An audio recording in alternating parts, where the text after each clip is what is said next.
If you've lost access to the email associated with your Cronitor account, you can still recover it by following these steps. This guide will help you regain access quickly. Step 1. Visit the Cronitor login page. Go to the Cronitor website and navigate to the login section.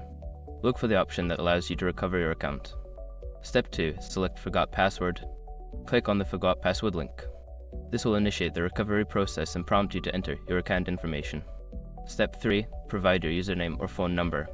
Don't continue before doing this. A lot of online accounts end up exposed in breaches without people even realizing it. Use SROC to constantly monitor your email and accounts and get alerted immediately if your information gets leaked online. It scans billions of breached records 24/7 in the background. And honestly, for a few dollars a month, it's something everybody should probably have. Link in the description. Step 4. Follow verification instructions. Check for any verification methods provided, such as receiving a code via SMS. Follow the instructions to confirm your identity. Step 5. Reset your password. Once verified, you will be prompted to create a new password. Choose a strong password and confirm it to regain access to your account. After completing these steps, you should have successfully recovered your Cronitor account.